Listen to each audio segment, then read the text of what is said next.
Donc, j'attaque la modélisation sur 3ds Max et je commence par la création d'une boîte lissée afin d'avoir une sorte de sphère en quadrangle que je vais éditer en polygone éditable. Et le fait d'avoir fait un choix d'une boîte lissée, c'est pour éviter les facettes triangulaires de la sphère qui existent par défaut.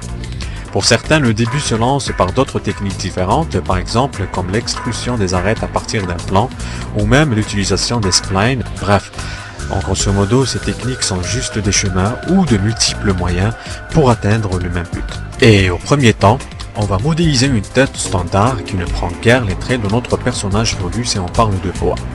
Et ça veut dire que je peux utiliser cette dernière pour la création de plusieurs personnages par la suite. Alors je vais sauvegarder cet objet polygonal dans une bibliothèque et par la suite je peux l'utiliser plusieurs fois pour lui donner de multiples traits pour multiples personnages velus. Et cela en utilisant des outils de sculpture offerts par ZBrush. Et c'est ce qu'on va voir durant les prochaines étapes, Inch'Allah.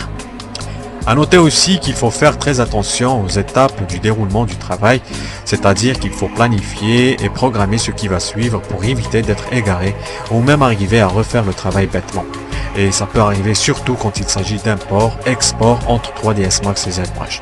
Exemple, comme la perte des UVW par inadvertance. Et je vous cache pas que ça m'est arrivé à plusieurs reprises, néanmoins ça m'a servi comme leçon.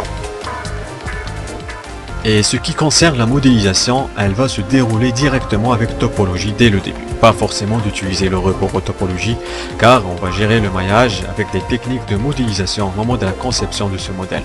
Alors, théoriquement, elle consiste juste à remodeler un maillage ou une recomposition surfacique, de préférence composée de quadrants-angles, sur un volume 3D sculpté au préalable. Et ce volume contient une polygonisation qui ne respecte pas la bonne répartition. Et généralement, elles sont produites par les Z-sphères ou un objet rétracté après optimisation.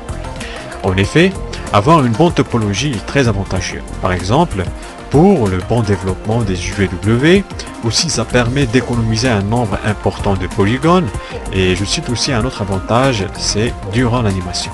Et éventuellement pendant l'animation, et si le modèle doit se plier avec des polygones créés dans tous les sens, ils vont se comporter bizarrement et ils vont s'y tirer avec des pincements pas très esthétiques. Donc, une bonne topologie peut servir à nous faciliter la tâche pour le bon déroulement du travail et aussi pour un rendement de qualité.